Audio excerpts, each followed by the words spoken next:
We are back with another Q&A video with Susie, and today she will be answering some common questions that a lot of you all have. Okay, question number 1. Which planter should I use?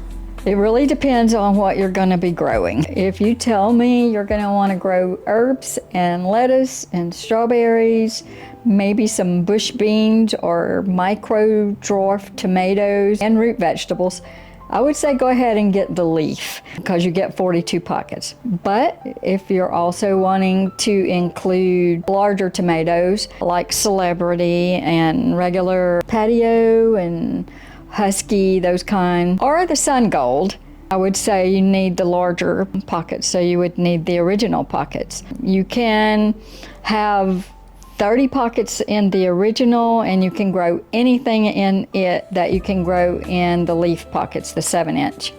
But you can also have a combination inventor's bundle and have the best of both worlds, where you can grow your larger plants on the bottom 3 layers and then have your herbs and root vegetables and other smaller plants on the top 3 tiers. That one you get 36 pockets. Next question is, how far apart should my planters be for sufficient growing space? That really depends on what you're growing. You know, all plants need sunlight and they need good airflow. So if you have 2 planters that have herbs and strawberry plants that are tighter to the planter, then 2 feet's probably fine. If you have big bushy plants that are bellowing out, 3 feet would probably do it. Now, when you're using the automatic watering system, those black tubes, the one that goes on the ground is 52 inches. But that doesn't mean your planters are going to be exactly 52 inches apart. When you run the tubing, you're going up the center of one, up the center of other, and it's going to take 4 to 5 inches off of both sides. So it's actually going to wind up being closer to 42 inches or around that. So just make sure that you have a good amount of airflow and sunlight, which you will have if they're on the automatic watering system, but when you're not using it, a good enough distance that you can walk between them is a good way to actually measure it. What potting soil do you recommend? So for years I have used the Fox Farm Happy Frog. Pretty much anybody that's talked to me knows that. It literally has been a no-fail for me. It has been great with all plants, strawberries all the way up to tomatoes. I mean, everything has grown great in it. I used to use it without amending it even. 2 years ago, I started actually amending it with granular fertilizer and worm castings, and that made my planter actually last even longer. I didn't have to use as much liquid fertilizer. But with Fox Farm being so expensive, I really have been on the look.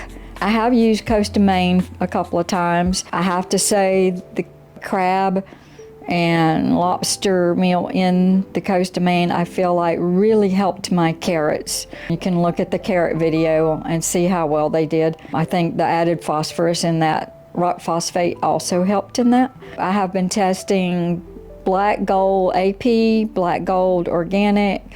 Both of those have done great. I really like the AP because it's a little bit stronger in amendments. I tested Expert from Walmart, and I tested Kellogg's from, I think, Home Depot. With amendments, they all grew plants. They all did great. I found the Kellogg's to have too much sand. It was too dry. It was heavy.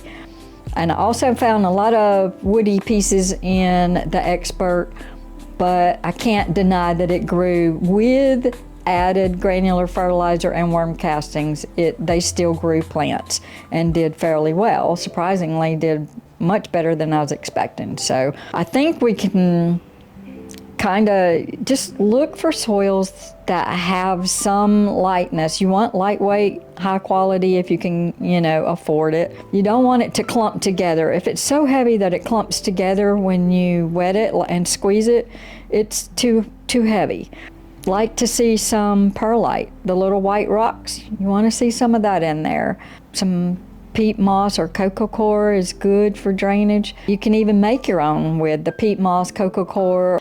compost, a lightweight compost, plus either coarse vermiculite or perlite or a combination of the two. You just have to remember to add your granular fertilizer and worm castings to it.